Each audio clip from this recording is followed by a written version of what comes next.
When you think of calculus, you probably think of this. But in reality, calculus tries to answer one pivotal question: how do things change? But how do things change right now at this moment? And as soon as you realize that, you're well on your way to understanding calculus. Now imagine you're driving along in your car between two cities. We know the exact distance between the two cities, and we know that it took us 1 hour to travel that distance. Mathematically, we can represent that on a graph of distance versus time and a straight line connecting it. We don't need calculus to calculate the rate of change, which is the speed. It's simply the distance over time. Plugging in the numbers, we get the speed of 308 kilometers an hour. But wait a minute. That only works if you're driving at a constant speed. That's the boring case. That's the one in which you're always driving at the same speed. But what if your speed is constantly changing? Well, your graph now is no longer a straight line, and we can no longer use the same formula to calculate the speed at any point in time. But how do we find the rate of change of something that itself is constantly changing? Well, for that, we're going to need help from somebody else. I'd like us to meet Sir Isaac Newton, one of the co inventors of calculus. Now, because Newton was such a genius, he was very quickly able to recognize that no matter how curved something is, if you look closer and closer, eventually it becomes straight. So if we take any 2 points that are very close together, basically their rate of change is constant. And we are back to being able to use the formula from before, just as long as our 2 points are very close together. But what's close enough? Why don't we just make the differences zero? Well, that's a disaster. Remember back to your grade six, your teacher always told you never divide anything by zero. So what do? As it turns out, delta t and delta x don't actually need to be zero. They just need to be approaching zero at the same time. Because as it turns out, what's important is not delta t and delta x individually, but their actual ratio is what's important. So when we look back as approaching a certain point, both delta x and delta t have to be approaching it at the same time. So as the distance is getting smaller, the time is getting smaller, and eventually we get to a point where it's as small as it could possibly be without actually being zero. In calculus, we refer to that arbitrarily small time as dt and the arbitrarily small distance as dx. And the tool that allows us to do that is called a limit. So that if we use the limits to approach zero for x and t, we end up with something called a derivative. And this is exactly what we were looking for because it is the rate of change at a specific point. And a derivative is something that is absolutely essential to calculus. Now, derivatives are important because everything in the universe changes. I mean, literally everything. When you look at your computers, you're interested in knowing how quickly your battery depletes or charges. When we do chemical experiments, we're interested in knowing the change in concentrations of different chemicals over time.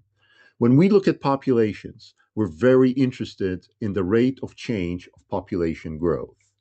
When we're looking at money flows, we're interested in the rate of change of pricing. And finally, in physics, the universe itself is expanding. So the rate at which the universe is expanding, that's changing. And anything in physics naturally requires the use of derivatives. All right, so since everything changes, then everything can be described by derivatives. So we can describe everything that evolves by writing down a set of equations with derivatives known as differential equations. We can solve the differential equation by reversing the derivative and using a little special tool known as, little drum roll please, the antiderivative. Maybe not the most inventive name, but we can also call it an integral, and in math it gets a symbol that looks like an extended S. So when we apply the antiderivative to the derivative, we find that we end up right back where we started. And therefore we can think of the derivative as something that describes the rate of change, in the analogy of a tool, is something that rotates things clockwise, while the antiderivative rotates things counterclockwise, completely undoing what the derivative does. So, in a way, they're complete opposites of each other. And that is captured by something called the fundamental theorem of calculus. So geometrically, we can think of a derivative as something that describes change, while the antiderivative describes how things accumulate over time. So visually, you can think of it like this. If we draw a graph of savings per month, which is the rate of change or the derivative, versus time, then the area under the graph represents the accumulation or the total amount of money you have after a period of 3 months, and that is your antiderivative. And therefore, we can think of a antiderivative as simply the area under the graph. And once we understand that, that basically allows us to have a very basic understanding of what calculus is. So let's do a very basic example. Imagine that you have a town with 1,000 people living in it. So for simplicity, we're going to assume that all people in that town are exactly the same. So the population growth will depend on obviously the number of people that are already living in that town and the birth rates that they're able to sustain.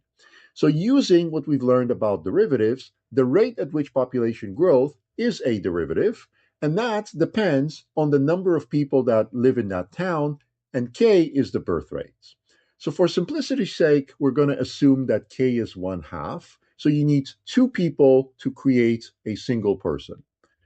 So if we multiply the 1,000 people that are already living in the town by 1/2, we find that in the first year we have a rate of change of 500 people per year. So if we add those 500 people to the 1,000 people that we already had at the beginning, we find that at the end of the year, we now have 1,500 people living in that town. If we now take those 1,500 people and multiply it again by 1/2, we find that in the second year, the population grows by 750 people now.